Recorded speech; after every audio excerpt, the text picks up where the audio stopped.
to the shit show.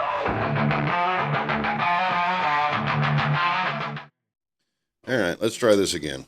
So, I don't know what my wife was saying in the background. It is recording. Okay. Welcome to Three Old Guys Podcast. Yay, we're back. We're back again. Now I have to move John's camera because he moved his microphone and himself over to the side some. So he was completely out of frame. You just don't exist anymore, John. Nope, don't do it. Apparently not. We're filming the chicken. There we go. So we're going to join the bandwagon, which we had a video about, and we made a little bit of,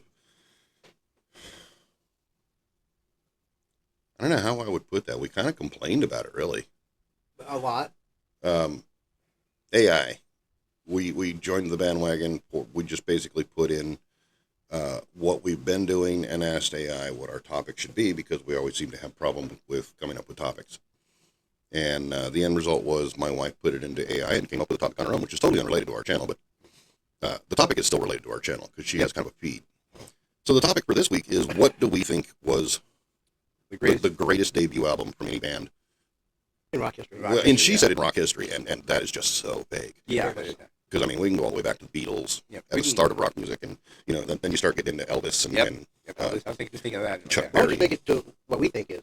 Let's pick a generation. We can do that too.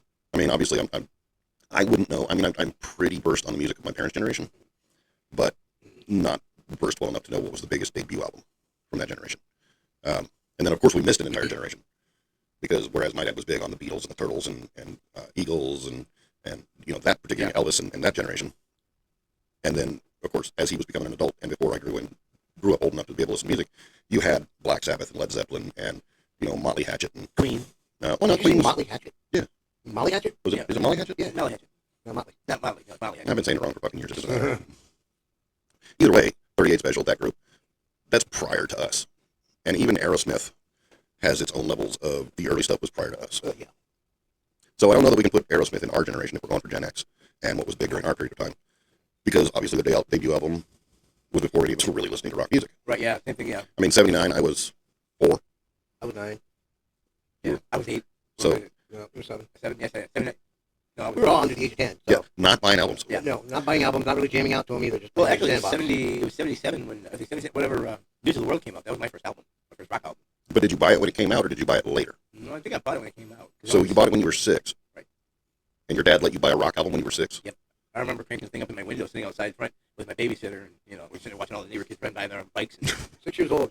That seems like a stretch. Yeah, because I was doing far smaller things than that. Yeah, I was concerned about whether or not my bike worked and whether or not my skateboard was going to break on me. really? When I was 6, the biggest album was Michael Jackson's Thriller. You were 6? No. Yeah, oh, no. No, maybe not when I was 6. I might Yeah, have been a 'cause- little older. Yeah, you were a little older for that, yeah. When did that album come out? Thriller came out in Jackson? 1984. Something like that, 83, 84. So that would put me right around 9. I was 13 or 14. Yeah, that's not really much better. Still, I mean, I wasn't concerned about albums at the time. So, I mean, the biggest one for me during my generation, and I'm trying to knock it down to the generation that we're all kind of from, I guess that would be the big argument, because the massive ones that were released and gained the most notoriety during that generation would obviously be Michael Jackson's Thriller, because it was everywhere. It's considered the most sold album in the history of rock ever. I never understood how Michael Jackson made it to the rock annals. Yeah, But that wasn't really, there really wasn't a rock. To me, it wasn't a rock album. Yeah. Not the way I think of rock. Well, Eddie Van Halen did help out with that a little bit to get him into the rock mainstream type of thing. I can see kind of rock vibes running through it. But Right, yeah. Michael Jackson was very much more pop. And the Thriller, Billie Jean, Yeah. Beat It. Those, I mean, even though Eddie Van Halen was on Beat It, those songs are very popish to me. Very, yeah. That's what I grew up with. I had, like I said, I used to have the Michael Jackson jacket. Watch all the videos.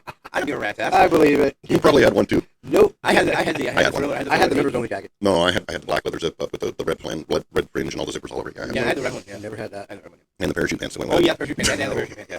Different types of parachute pants. They had the thick ones, the light ones. You know. I had the double insulated actual like parachute pants, and then I had the thin kind of knockoff parachute pants that just had a bunch of pockets and zippers. Yeah. Which I had was- ones that had fake pockets. I was going to say, you just had the zippers, no Yeah, I pockets. had ones that had this. that's most of them. I mean, the kind of the fake parachute pants that we had, because at the time pants had to be tight. Uh-huh. So even if you got the ones with the pockets, they had to be so tight you couldn't put anything in the fucking pocket anyway. What were you going to do? Put something in at your knee, and then when you bend your knee, you break Crack it? it. Yes, man. I don't know. I just never wore those pants. Those, and you know, it was the pull up. I had the British Nikes. I had the British Nike high tops with the parachute pants. Unless you were in the black and Hispanic communities, you wasn't wearing that shit. Back in my day where I'm from. it was a whole different genre. They were in the ponies. They were in the ponies. And the Ponies. We did. I'm very confused. He grew up in Southern California. It was 501s and blue jeans. Oh, 501. Yeah, I know. I had Yeah, 501s. but we didn't wear parachute pants. Is what I'm saying. My people didn't quite get into the whole Michael Jackson thing. That's when breakdancing was coming out and stuff, and B Street. Was Right, really yeah, I big. mean, and all that. But the two The didn't mix. parachute pants with the bandanas tied everywhere around them. Well, That was the big breakdancing thing. Oh, yeah, yeah, it was. it was definitely that. But we didn't. The people I hung out with didn't wear parachute pants. It wasn't. They didn't really care for that kind of thing at the time. Well, I mean, I guess it's the group. Yeah.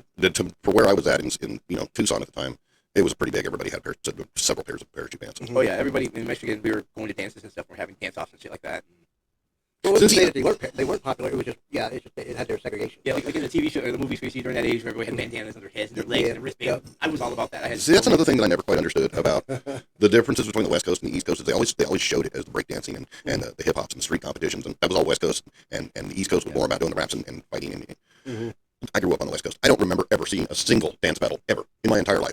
Kids at high school for dances, we stood around the outside edge. Nobody danced. Yep. It We wasn't did that a in the thing. beginning. In the beginning, we did that, but then as soon as the whole rap thing came up in like the early '80s and rap music was really big, oh hell yeah, we were doing this. Everybody circle together, two people get together, they start dancing, and then usually I'll be the one to lose. So in reality, it was the East Coast that was doing that shit because we didn't do that on the West Coast at all. Not I mean, once you did I would see a it. couple people dancing, but just them two. Well, yeah, It wasn't like a line of people ready to battle each other. Oh, yeah. Yeah, and usually if you saw it, you stood and watched. Oh, that was cool. That was cool. And then you just fucking kept on walking because you didn't have enough time to kill for that dumb shit. Well, that and it wasn't as popular. Well, I was in the Midwest, Yeah, Michigan's kind of the Midwest. Yeah, so the Midwest, we were very. I wonder if that was influenced by the movies and stuff that made it seem like it was all over the because it was Yeah. not all over the country. Yeah, the movies like Breaking Two, Electric Boogaloo, Beat Street, all those movies like that. Yeah, They were really popular. I'm Southern Arizona, and we used to go to Nevada, and we used to, my dad we had family in Vegas, so we'd go up to Vegas all the time, and we had family in California, so we went over to Southern California all the time, and not once in the entire time that I traveled around with my dad and my family, that on the streets, in clubs, even fucking dances for the area, nobody was doing any of that nonsense. So I don't know where they got this impression that it was this nationwide thing, because I just never saw it. But we have wandered entirely off topic. Right field. Yeah, we did. But that's what we do here. It is what we do. We start with a topic, and then we don't stick to it at all. Go where we want. To me, for my generation, I guess the biggest one would have been Look What the Cat Dragged In. From what, the Aerosmith? No. No, Poison. Poison.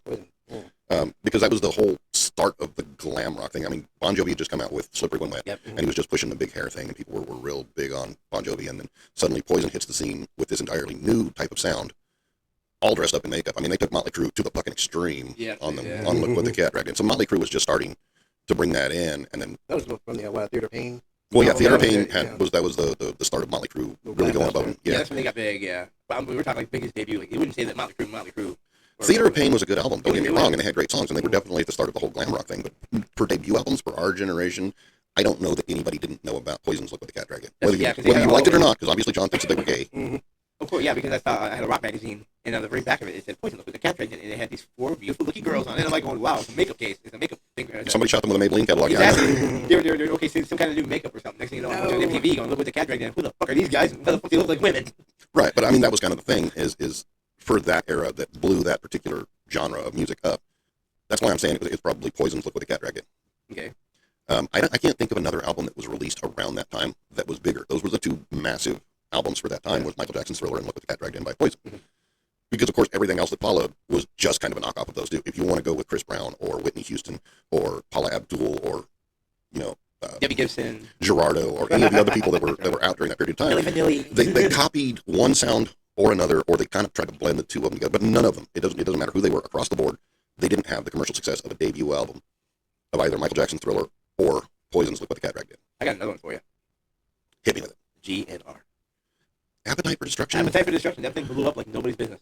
But now, if we wanted to talk about overrated albums that gained too much attention, That's what I'm talking Appetite for about. Destruction, the Sweet Child of Mine, you couldn't shoot a radio and make that song shut up. Exactly. That's what I'm talking about. Yeah, to shoot people. Yeah, that's Sweet Child of Mine. Welcome to the Jungle. And not even Welcome to the Jungle, not even Mr. Paradise Brownstone, City. Paradise City, none of those. The Sweet Child of The Mine, that was whole the album, one yeah. that everybody played the dog snot out of. Yeah, they And I did. so, Yep, now they I did. liked the song when it came out, and after the first 150,000th play of it on the second day, I was really but I was willing to set the town on fire. I had the actual tape of it. I listened to the whole. But the thing is, I listened to the second half with like. I listened to was it My Michelle and songs like that. Yeah. Dude, the second half, the whole side of that album is Sweet Child of Mine. No, All 10 it's songs. it's not just one contiguous Sweet Child of Mine. No, it isn't. No, It's Sweet Child of Mine. I got the album. My dad took it away from me the day that I brought it into the house. He had it for like 3 days and then he gave it back. You got time for two? No, he read everything over, realized the lyrics weren't bad. He listened to Sweet Child of Mine and like a half a dozen other songs, and he's like, I don't know why you listen to this shit, but here you go. Meanwhile, my Metallica album, because I had the 598 EP, which I got at the same time, he heard Creeping Death, and that image went out the window while we were going down the freeway. Death was not on 598. You know what I mean. Talking about one of their heavier songs. It was probably Last Caress. Last Caress, Green Hell. Green Hell, yeah. That's the only one I can think of. What would make someone throw something out the window? Yeah, my dad popped the tape out of the tape deck and took it and threw it out the window, grabbed the case and threw it out the window. And I'm like, well, what are you doing? We're not listening to that shit. I got something to say. You're baby today. Yeah, no. I heard that the first time. What the fuck is this? You heard the extended version of it. It goes into Sweet Child of Mine. I've got something to say. No, sounds good. Yeah, he got too close to it and took it out. Yeah, okay. What the hell was that? I have no idea. Didn't you get the table? I thought you hit the table. I didn't. My hands were up here. I didn't sit here just like this. I thought I would clunked them. What the shit? Anyway, we got Poltergeist living in the Oh, yeah, studio. we managed to piss all kinds of shit off. You guys are singing Sweet Child of Mine. Turn it on, turn it on. Because it's going to There goes again. pissing off the computer because of Sweet Child of Mine. God damn. It's having an issue. And I don't think that Appetite for Destruction had the same. It didn't have the same debut power as Look What the Cat Dragged In. No, it didn't. That's the reason why we have these courts, so we can actually discuss it and go, okay, what do you think? And then they can come back with what they think is the best album for that. I would love to hear what other people think. I mean, obviously, there's People listening. somebody is. Our kids, I know our kids listen. They're going to have an entirely different group because it's an entirely different generation. Right, yeah. listen to what they have to say because then they're just going to make no sense. And I make apologies right now. If you come out and say Green Day's Basket Case, no. That was his favorite band. It could be a favorite band, but that album was Blows. no. I mean, I guess it was a good debut album for Yeah, them, good deal, yeah. but it didn't carry the same volume. And Well, then it'd be like someone would come in with, like, Nevermind. Nirvana's Nevermind, but I don't know if that was their debut. I think it was their big hit that actually opened the floodgates. Nevermind was, yes, because the second album was Smells Like Teen Spirit, or that whatever the fuck, the one with the baby swimming. Yeah, that was Nevermind. Was that That was Nevermind? Nevermind, yeah. I think that's the second album. I don't think that was their first one. I think it was the second album. I would have to look it up. See, now you got us pulling out our phone to look up. So this is going to have to be edited out. Nothing to see here. Let's see here. No. Their first album was Bleach. Oh, yeah, okay, yeah. The second one was Nevermind. So that would not qualify as a debut album. Okay, what about, well, Yeah, well, actually, then Pantera's completely out, too. yeah, Because they had a whole 80s catalog before they even hit Cowboys from Hell. yeah, Cowboys from Hell was, but that was their good album. That was the one that put them on the map. Right. Yeah, no, their debut, they shot that down in flames. You can't even pick on Metallica because Kill 'Em All would have been their debut album, Yeah. and most people didn't even know about it until 85, 86. They released that in 83. Yeah, they did. And most people are like, wait a minute, there's more? There was earlier. I mean, hell, even Ozzy. Ozzy, yeah. Blizzard of Oz was his first one, Mhm. and again, didn't pick up any public recognition. Right. For as massive as he ended up being, his first album, technically a flop. Technically, yeah. Mm-hmm. Everybody was like, oh my god, what the hell is this? And then, like I didn't know, really listen to Ozzy until Ultimate Sin. And see, my uncle had Blizzard of Oz, and I liked Mr. Crowley and Diary of a Madman, and I remember. was it on? Yeah. That's for the reason their album's called Diary of a Man. Okay, I was really fucking little when they came out. So, Well, actually, they did those two albums like back to back. Yeah, they were pretty recorded close them anyway. back to back. but yeah, no, I was listening to Ozzy just because of my uncle. But he also had me, he was a big fan of Steve Miller Band, and so we listened to a lot of that. But again, you can't pick on Steve Miller Band because their debut album was well before any of their popularity shit. What about I don't know, Billy Squire? Did he even he just released a bunch of singles? I think. I know he didn't even have an album. Did he? Yeah, actually, he's had like Called Pink Shirt. the picture, yeah, the picture talking And he about toured with Kiss. Yeah. Hey. Sweet Child of Mine.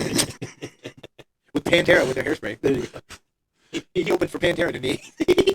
I mean, Pantera wrote Pantene Pro V. it's an honest question. Who, in your opinion, had a bigger debut than you're touching shit again? Than Poison, and we have to knock it down to Poison as the biggest debut for our era, because even though Thriller was a massive album, That wasn't his first album. no, ABC was way back when he was 5. Yep. Which was when I was still cruising around my dad's nutsack. I wasn't even born yet. But then again, actually, his first album was Off the Wall. Solo album? Yeah, his first album Was was it? Off the Wall. Yeah. That was the one. I wanna rock with you. Oh, okay. Oh, And he would know. Actually, I don't remember that song. I can't even pick on you about it. But It was a weird album. his debut album. So Michael Jackson as An artist. a debut. Yeah, that would be the ABC. Yeah, you're talking Jackson 5 era. Jackson So five I era. was going to say that was Jackson 5. I mean, it's the same. It's the same reason you can't say that Invisible Touch. Oh yeah, Phil Collins with Genesis. Yeah, because he was with Genesis way back in the Peter Cetera era. So even Peter Cetera. Peter Gabriel. Peter Gabriel. Peter Gabriel. Why did I put Chicago? Don't know Yeah, why. but Chicago in here. It's that whole gay thing we got going on with the, It's the weekend. Can you imagine Peter Cetera from Chicago singing with Genesis? Holy shit. Their songs would have been way different. It might have helped him. I don't know. Well, and it would have ruined Phil Collins because Yeah. Phil Collins would have lost his man card. well, it's not even that. It's that Peter Cetera absolutely he still refuses. He's still out singing. Yeah. He's and still with Chicago. He still refuses to give up. So whereas Peter Gabriel stepped away from Genesis to try to do his own thing with his 2 hits, he made room for Phil Collins, to break in and be recognized as a musician. If it were Peter Cetera, he would never stood a chance. He just stayed on. We wouldn't have had all the great songs we did. Yeah. He probably would have had them, but they would have been sung by Peter Cetera. Yeah. Because I'm Peter sure Cetera, we're just in the air tonight. Oh anybody with the ability to make an AI song, please don't. God. Yeah, I don't know that I want to hear that. It's like on the video for the end with Mammoth where they had Danny Machete was in it, and he's like, "Who's the drummer? Brushes, no sticks." Congratulations, I've got absolutely no idea what I was talking about. But I heard brushes, no sticks. Yeah, well, that was in the video of the end of Mammoth. Oh yeah, okay. Yeah. When they had Danny Trejo there, Yeah. he was a doorman. He's like, "Who's the drummer?" He's like, "Me, brushes, no sticks. You can play ballads." You know? And I'm like, going, "Okay, fine." And then they came up, did a whole tapping thing, and drove everybody crazy. He had monsters all over the place. It was great. and Wolfgang barely got there. But okay. So as we claw our way back out of the cornfield, and our way off into the distance again, what do you think is the biggest debut album that's out there? I guess. Okay, so we obviously wrote off Michael Jackson. He can't be on the list because he debuted long before Thriller. We have a bunch of. What about Europe? Europe. That wasn't Final Countdown was not their first album. Okay, so they're out. Oh, I got one. Quiet Riot.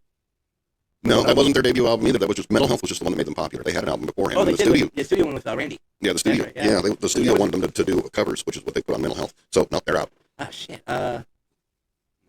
Slaughter. Mark Slaughter. Vinnie Vincent Invasion. Well, Mark Slaughter was with somebody else beforehand, so does it count? Vinnie Vincent Invasion. Yes. He was. His first gig was with Vinnie Vincent. Yeah. So Now, he didn't sing the songs on the first album, but he ended up singing later. well, I mean, he really only had like 2 or 3 songs on his own Slaughter album, and they just fucking fell off the planet. They had like what 5 or 6 albums, and I only know like 2 of them. I mean, Warrant. You can't use Warrant because they had an album before Cherry Pie. No, that was Dirty Rotten Filthy Stinking Rich. That was their debut album. Yeah, so that was before Cherry Pie, which is their big album. So you can't pick Warrant. So Tesla, Mechanical Renaissance. no, not their big one. Because that was their big. They just came out with Cowboy, the Modern Day Cowboy. They had Modern Day Cowboy in it. Yeah, but first album. you can't count it as a big one because most people don't pay attention to who Tesla is. Yeah.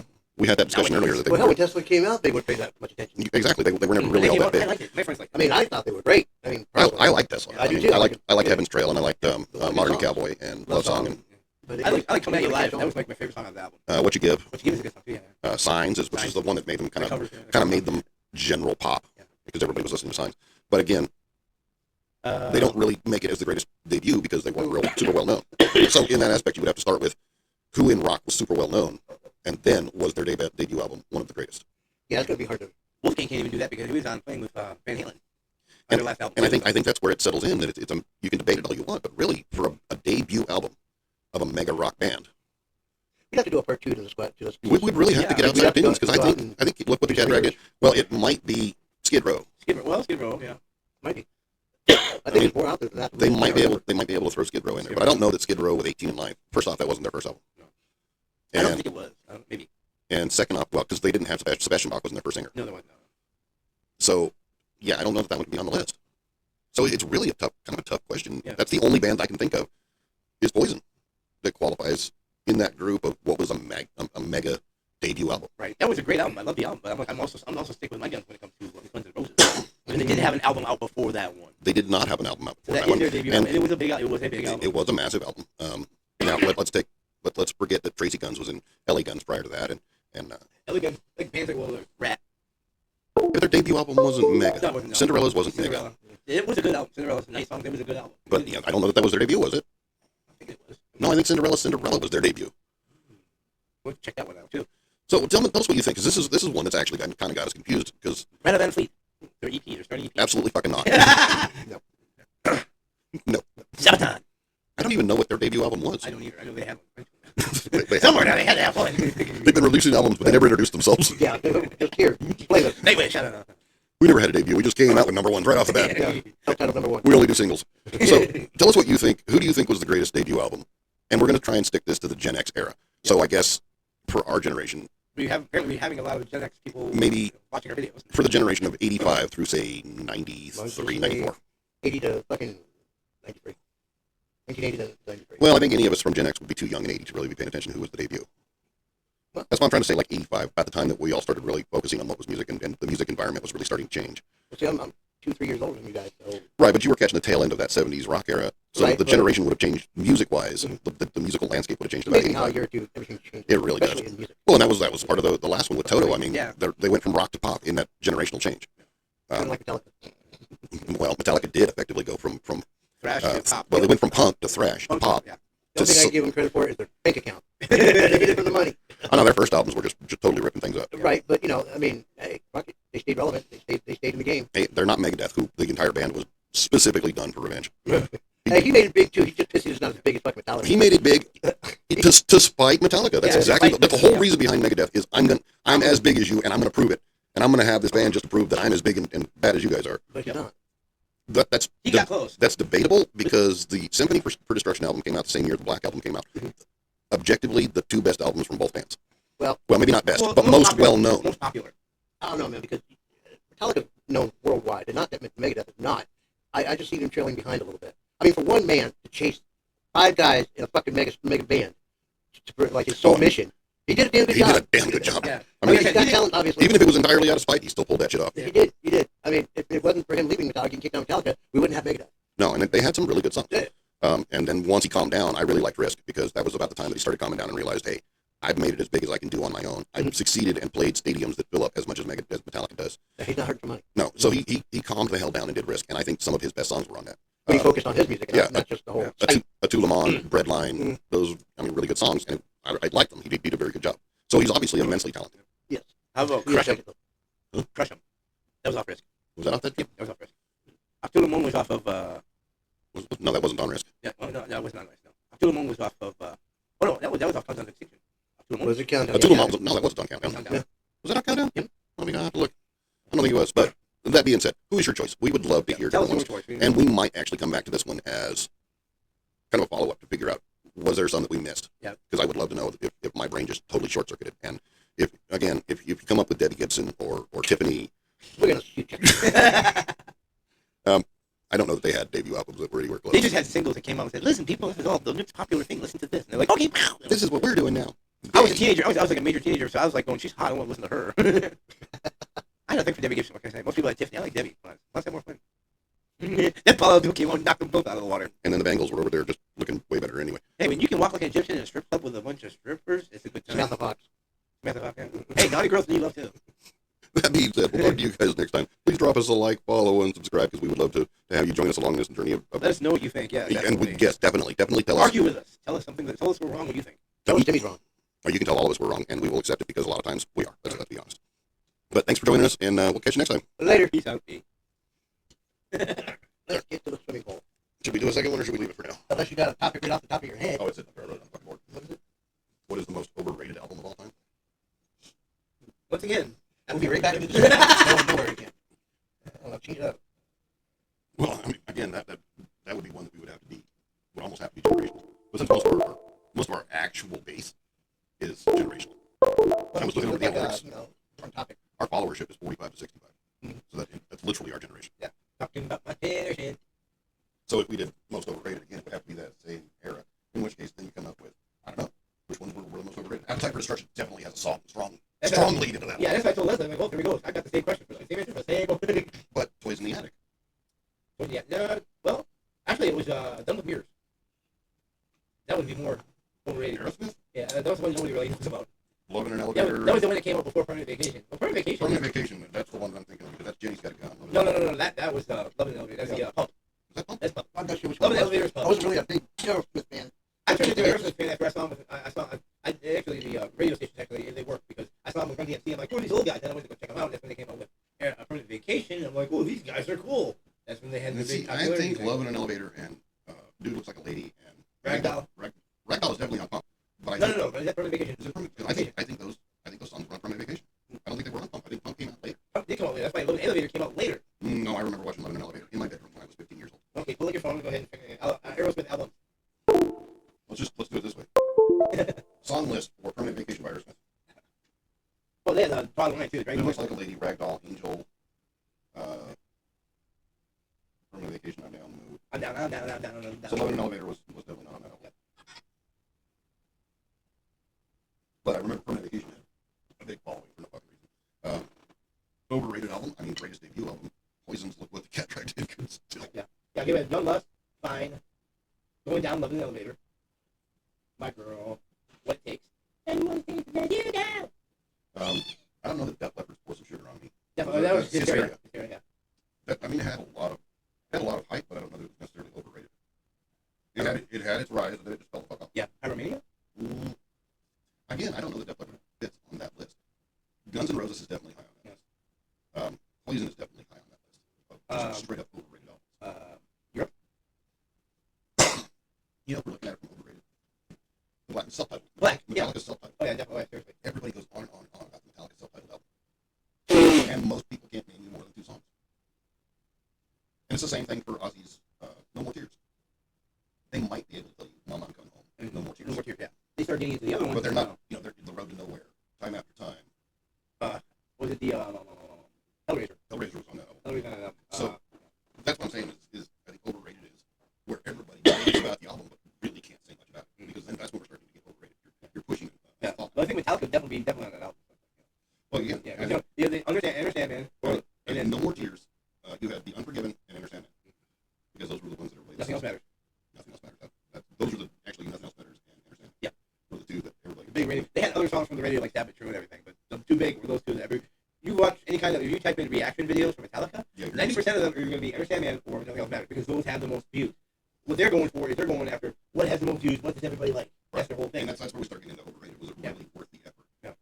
I don't think Metallica was overrated. Like Overhyped, maybe. in the mid early 80s. It was a good album. Nothing but a good time. Poison. That stuff, Open Up, Yeah, Open Up and Say Up. They had, I like the first 3 albums. First 3 albums were great. Flesh and Blood. I think Open Up the Eye. overrated is something everybody pushes it as this. It was a great album because of 1 or 2 songs. Absolutely worth listening to on that. That's all I got. There's one person you know is overrated, John. What album do you think? What artist do you think is overrated, John? What artist do I think is overrated? What album? What album? Yeah, where it's got 1 or 2 hits that everybody has bragged the shit out of, but the entire rest of the album is just absolutely no fuck. Anything Youngblood played? I would have to say, I got what his album is, whatever comes out. There you go. Yep, I do. I believe that. Well, that's it. He's got a. I've heard his second album. I've heard a few songs Actually, on that. Permanent Destruction, Permanent Vacation might be a good one because it was pushed hard. Yeah, it was. It looks like Leia, but really the rest of them, Ragdoll and Angel. yeah, You're My Angel, Those are Ragdoll, movie track songs. Basically, what it but they got pushed the shit out. But the rest of the album was really just kind of junk. So they hyped it to be hell. all because it was in a couple of blockbuster movies. So I mean, it definitely falls into that overhyped category. Definitely right. We're talking about this, and I'm not recording it. We should be recording this conversation because if we're going to get into an argument about that shit, honestly, that's the kind of shit we need to record. But it definitely gives room for thought. Maybe we can, you know what the topic is for next week, so you can take some time to think about it. Who do you think was pushed so hard as being this great album because of 1 or 2 songs, and then the rest of it was just shit? Definitely have to look into it. Do some research. Like I was saying, Pyromania, Hysteria, Def Leppard albums, they pushed them because of a couple songs that most people knew of as being popular. But the rest of the album was still actually pretty decent. On Through the Night, we had Rock Need Drop on it, I think. That was one of the first of their albums. On tonight. Europe's, yeah, or Final Countdown I don't know, yeah. would be a good one for that because the Final Countdown carry. Rock the Night, Cherokee, Ninja. Ninja. Ninjas are high. I don't know that What was that? U2. Now the time has come. That one. was it. U2's Joshua Tree. I don't even know. Yeah, no. I My wife remember knows when what you you fucking popular spot. But that, again, U2 was pushed super hard for Joshua Tree. Yeah. And I can't even remember the name of the song, but it was only like one I maybe know 2 what I songs. have. I'm looking for whatever. That's not it. The rest of the album was shit. Yeah, they had a couple of fucking ones that were on the radio all the time. I'm not sure what the name of it was, but yeah, other than that, I never listened to the fucking album. But that's what was around the radio. That's what I'm saying in the way of overhyped is these ones where it seems like they were pushed and pushed and pushed and pushed and pushed, and the entire rest of the album is shit. I can't use Appetite for Destruction because as much as I'm just burnt out on Sweet Child of Mine, there are other songs on that album that are actually the whole good album. songs. I like the whole album. Poison, kind of the same way. The rest of the album was still actually pretty decent. Mental Health. Mental Health, the whole fucking album is still pretty decent. Orange Cherry Pie doesn't work because Uncle Tom's Cabin and all the other ones that were on it. Sometimes She Cries. I Saw Red, I saw Red. Yeah. all still pretty decent. But the rest of the album is actually worth listening to. Yeah. And some of them they're just not. Metallica's Black Album, unfortunately, as much as I would love to say it was overhyped, anybody who actually listened to that music. What about Load? Reload. Shit, Iron Maiden got a few albums that are overhyped and just fucking. Yeah, Iron Maiden too. Yeah. Oh yeah, Iron Maiden got quite a few. Somewhere in Time really only has 2 Minutes to Midnight. Somewhere in Time. No, Almost you mentioned Midnight with that. Yeah. Shit like that. Yeah, I mix albums up all the Yeah, time. you do. You're like, hopefully we're here to correct you. Yeah, because You Mentioned Midnight came off of Aces High. Or not Aces High, but the The Power Slave. Power Slave. Yeah, Power Slave. Yeah. Wicker Man. Wicker Man was Yeah, Wicker Man was. Wicker Man would be a great hype album because that was supposed to be the return of Iron Maiden. Yeah. And really, the only song that was worth shit off the entire album was Wicker Man. The rest of the album was kind of shit. Yeah. Or too long-winded and too drawn out or whatever. I don't know. I mean, for that generation, that era, I'm trying to think of because you get into the Spaghetti Incident and Use Your Illusions 1 and 2, according to Guns N' Roses, and again, 82 songs off the album were worth shit. The rest of the album was garbage. Yeah, I mean, the whole, what, 10 albums? That was it? They're still making albums. For Guns N' Roses? Yeah, Axl Rose is They still just- they're still making another album, He's yeah. Corey Haim. He's the Corey Haim of metal, right? I fuck with Corey Haim. Corey Feldman. Of course, probably, yeah. Corey Phil. Yeah, Corey Feldman. Feldman's my rock star. Fuck with him because he don't give a shit. Yeah, but he's the Steven Seagal of the entertainment. Oh, yeah, industry. yeah, yeah. Bushido. I have a great Maybe we should do an episode on that. Yeah. Just Seagal episode? yeah, we'll call it the Seagal episode. People that think they're worth a damn. That really just fucking. Like they matter. But you fucking, and I'm not saying like David Lee Roth, where he was good at some point, just happened. David Hasselhoff? David Hasselhoff would definitely hit the. I just pushed it back here. Wow, I got to know this. Give me shit out. Ah! I'm gonna write that down. I think that should be another one. Yeah. Is people that were just that never lived up to their own, Yeah. just what they had in their own mind. Because you got the stars that were out that were big and never let it go to their head. Massive. Jason Statham, Jean-Claude Van Damme, Chuck Norris. There's So the for action movie type things, Sylvester Stallone. Michael Jackson and all these recording artists. And you got people like, and I'm gonna catch shit for it, but Eminem. Captain Jack Sparrow, who the fuck is Oh, Johnny Depp. Johnny Depp has a band, thinks he's fucking great, and he's fucking wrong. He's touring with Alice Cooper. You can't be doing. You got to be doing something, right? Yeah, because he's still Johnny Depp. That's right. I mean, Corey Haim is touring with Kid and Play. You mean Corey Feldman? Yeah, Corey Feldman, whoever the fuck. He's Kid Play's another one that can go bye-bye. but in that aspect, that's the generation of they had their place, and they fucking refused to lose it. Yeah. It's gone. That time is gone. Vinny Vincent. Vinny Vincent is dead. Now, Vinny Vincent, he's not Vinny. He's Vanessa Vincent. He's had a sex change. No, he's dead. No, Vinny Vincent's not dead. He's still alive. They debunked that, by the way. That's not the same person. Really? Yeah, no, Vinny Vincent has never had a sex change. He's very effeminate, but he's never had a sex change. Like, he was sitting there in high heel shoes and makeup in his face. Looked like he was like, oh, Yeah, he this was effeminate, but no, that's. back in the 80s, he was skinny. He looked good. He was fine. But now he's like fat and ugly. Like, damn. Hi, Lucy. Yeah, like Joan Jett Don't say that. had her period, and now she's still touring like she's a super Yeah. rock star. No, you're fucking not. David Lee Roth. David Lee Roth is definitely on that list of your time has come and gone. Yes. And even your managers have shot that dead horse. They got what? Dee Snider actually got away. He's like, dude, I'm stepping away. And then now they got Sebastian Bach out there. Sebastian Bach is still carrying it. But he's not convinced that he's a megastar anymore. He's not playing it off like he's massive. Yeah. Versus like Steven Seagal, who still has that prima donna attitude about him. He should have left that prima donna about 500 pounds ago. Right. Have you seen those videos of those people debunking Steven Seagal's keto skills? You mean because Jason Statham taught most of that shit to begin with? Yeah. You know that's how Jason Statham got his start. Really? He was a stuntman No, and a fight coordinator? he was the fight coordinator and instruction artist for Steven Seagal in several of his movies. And they realized his look was kind of decent, which is why he got put in the driver or whatever Oh, yeah. those movies that he was in. Oh, yeah, the transporter.